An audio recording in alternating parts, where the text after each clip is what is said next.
Bonjour, bonsoir, dear friends, and welcome on JCB Live. Another wonderful time with Brian Maloney.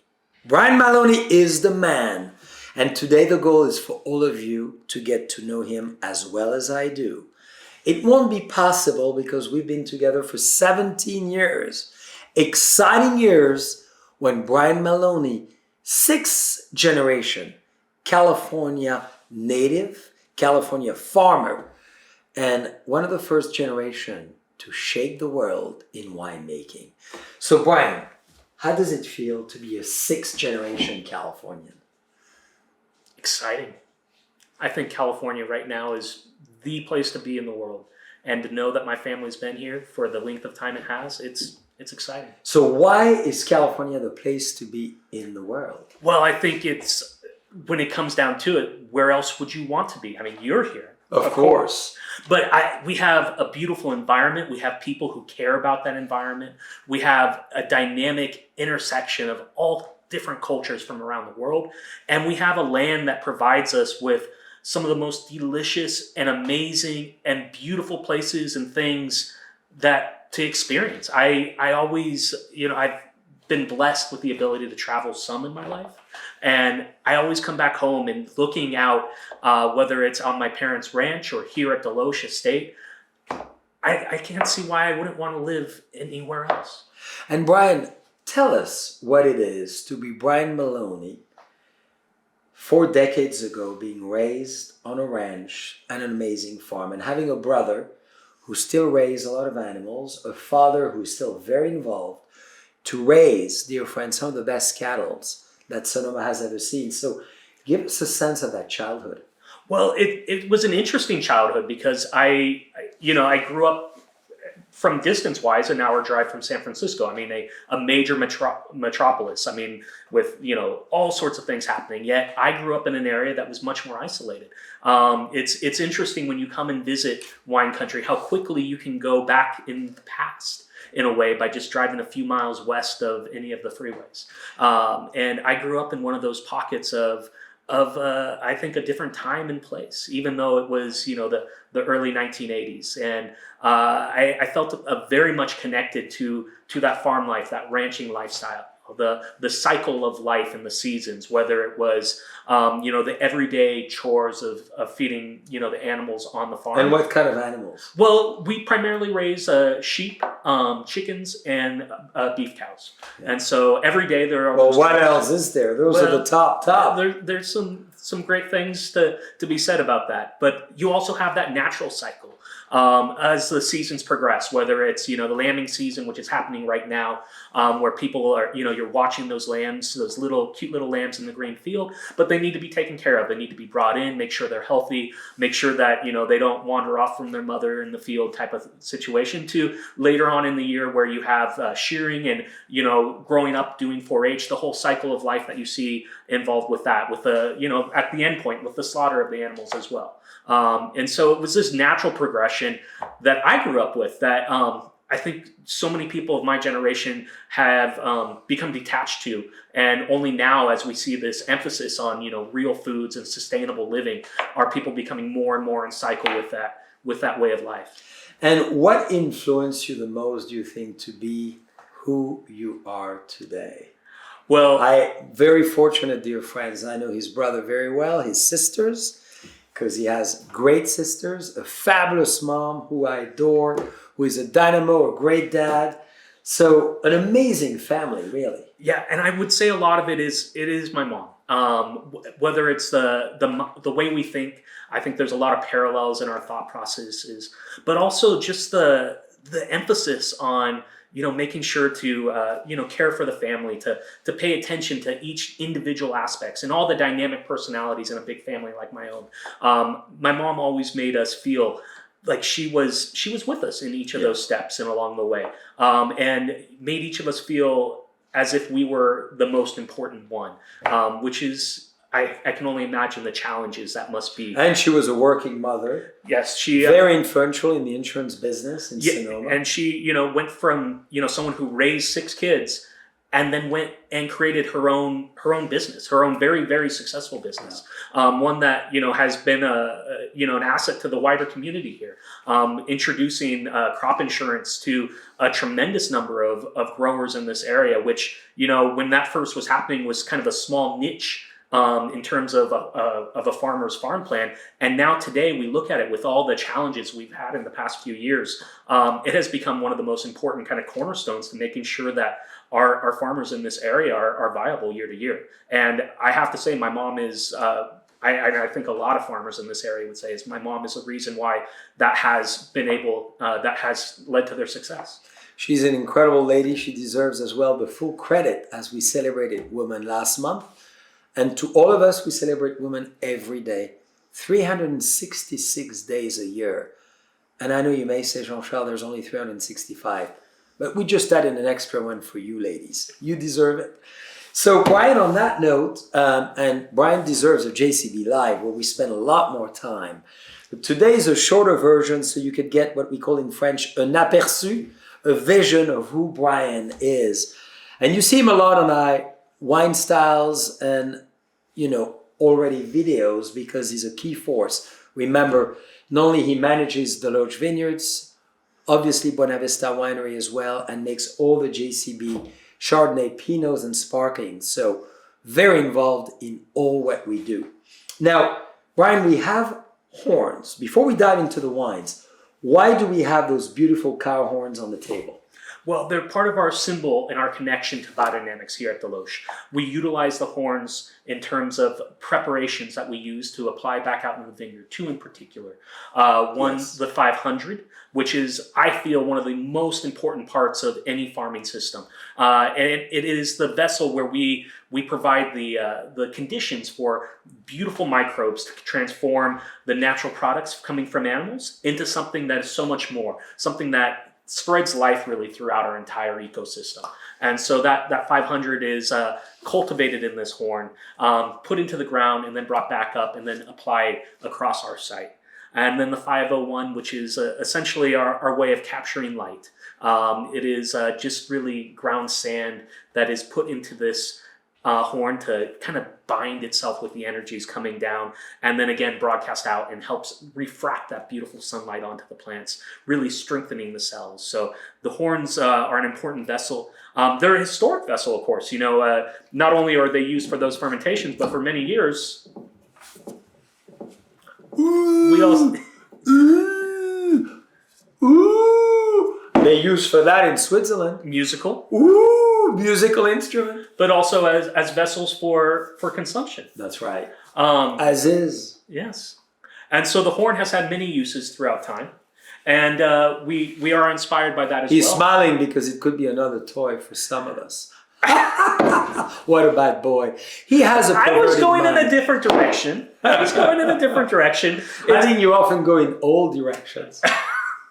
Hey, Brian, explain why biodynamic is so critical as well. Well, biodynamics, early on, John Charles, when I first met you, biodynamics was something that I was very unsure about. Yes. When I first... Well, you studied at UC Davis. I went to UC Davis. Very scientific background. Without a doubt. They have the textbook of winemaking. And for good reasons. They have had tremendous innovation and discoveries have happened at Davis. But coming out of that and exploring wine on a more, larger scale and a real scale, I couldn't say I really knew how to make good wine. And then I'm here working at the Loge, working that first harvest, and John Charles comes in, and you set our world upside down in many ways. You brought in oak wooden open tops, and here I am coming out of Davis where everything should be stainless steel. Mm-hmm. You want a nice cleanable surface. Yeah. And then you start talking about, the vineyard is very good, but we can do better. And the way we can do better is through biodynamics. And to me, it was, where are we going here? What are we embracing here? We're going to have a vineyard that dies in 3 years. That was my mindset from Davis. But very early on, I saw I was wrong. Thank you for recognizing it, because it's not easy. You talk one way, and it's Brian's intelligence. And dear friends, it's a great skill in life not to take always things for granted, not to be stubborn, and to allow yourself to change direction, if you think maybe it's not the right path. And Brian endorsed it, embraced it, and then ran with it to make it the most successful estate in the Russian River. Well, something I have to give UC Davis credit for is you look for evidence. You look for what is making the better wines. How is our vineyard thriving? And our vineyard is absolutely thriving. And the vineyard that had been planted here before, that was farmed well, but was not farmed biodynamically, it died in less than 30 years. And the quality of the wines, the color we get out of our Pinot Noir, the longevity of our wines when aging in the barrel as well as in the bottle is amazing. And I can only ascribe that to the utilization of biodynamic practices. So, dear friends, we'll talk a lot more about this soon. Now, what I love with Brian, as many skills he has, one of them is never to stop daring, being enormously audacious. What is audacity in winemaking?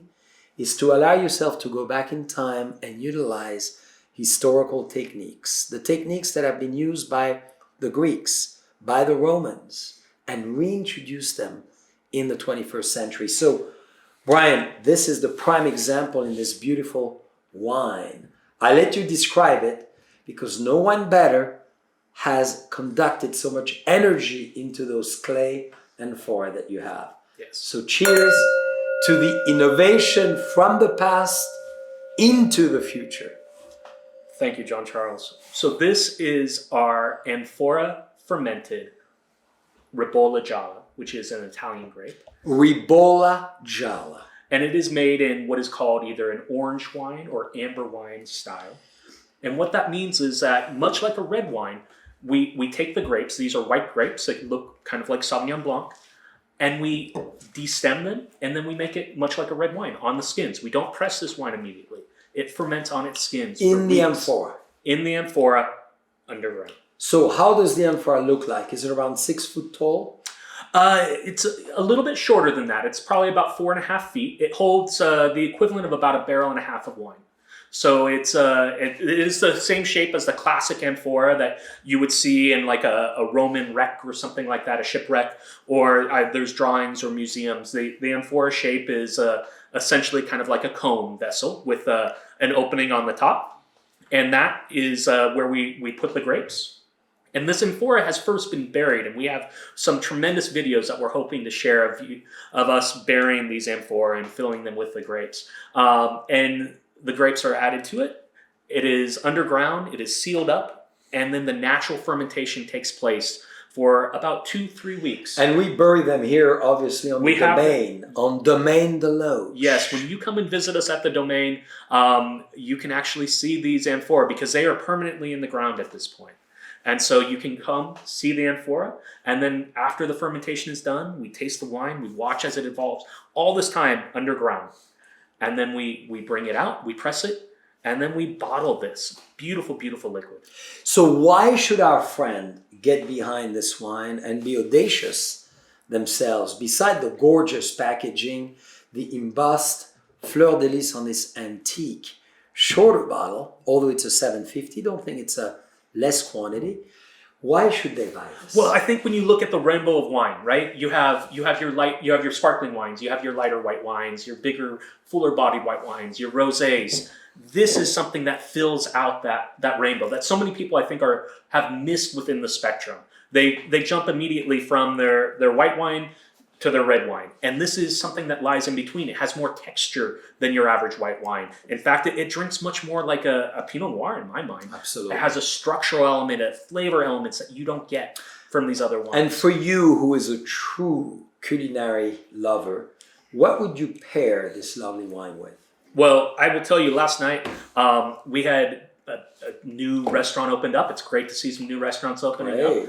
And we got a nice little takeout box that had just fried chicken, but it was delicious fried chicken. This would go amazing with fried chicken. That's a great suggestion. But it would go amazing with lots of things. I would think anything with a little bit of salt and a little bit of crispiness to it. This is going to be a beautiful pairing. And very limited edition. How many bottles did we actually produce? Well, we only produced about 50 cases total, so 600 bottles. So we know almost half of it is already gone. So dear friends, if you want it, now is the time. But we love to do those small editions. This is exciting for us. We're doing research at the same time. We buried the amphora like in the old days, and as they still do in Spain, because of temperature reasons and killing the perfect hydrometry of the amphora within the soil.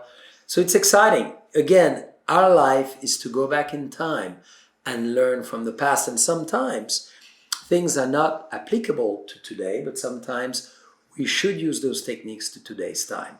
Now, if we move back to another big innovation, because you said it, 2004, we were the one bringing back open top wood fermenter to make this delicious Pinot. So, Brian, why don't you tell us about this amazing estate? Because there's nothing better, dear friends, if you look for a top-end Burgundy styled, but made from fabulous organic grapes in the Russian River. Well, what can you say? We have one of the premier sites in all of the Russian River Valley. It's uplifted off the valley floor. It has a great soil to grow grapes in. And we spared no expense when we replanted this vineyard, from leaving the vineyard fallow to do cover crop rotations for about a year and a half, bringing back, revitalizing that soil, to selecting the top clonal materials and working with the best people out there to make sure we're planting the right rootstock in the right place on this site. It has given us a site that has two very distinct personalities to it.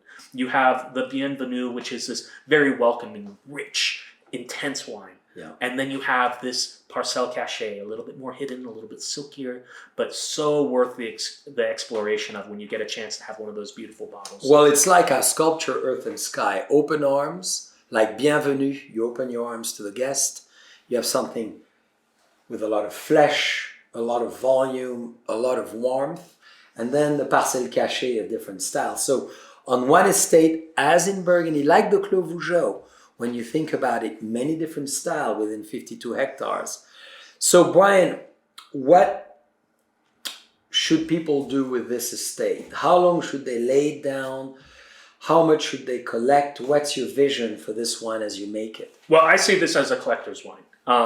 That said, it is also a wine that usually is starting to drink beautifully within about 2 years of vintage. And so to me, I've had the chance, of course, to follow it since the beginning, from the 2010 vintage Yes. and on. And every single one of those vintages is still, to me, at its peak. There is no decline that's shown across. And I'm part of, thanks to you, to every step of the way. Explain the purity, finally, on how you make this wine. Because, dear friends, it's very important to realize that we're talking about pure winemaking. Not only pure, clean, authentic winemaking. It's like makeup. When you're trying to cover things up, eventually the makeup comes off. And in this case, we want to make pure wine, and the wine speaks for itself and the volume of Mother Nature. So please describe that for us. Well, it's about setting the tone with the fruit that we have. We have this beautiful fruit grown on this exceptional estate. We bring it into the winery and we do really the minimum necessary. And so it's all about letting that fruit speak forward. And when we have the years that allow us to do whole cluster fermentation, whole bunch fermentation. Which brings? Oh, just beautiful perfume and texture. And that tannins that doesn't come necessarily from the barrel, but comes from the stem, that gives you that very gentle, seductive feel that is not woody, that is more herbaceous. Yes. Perfect balance.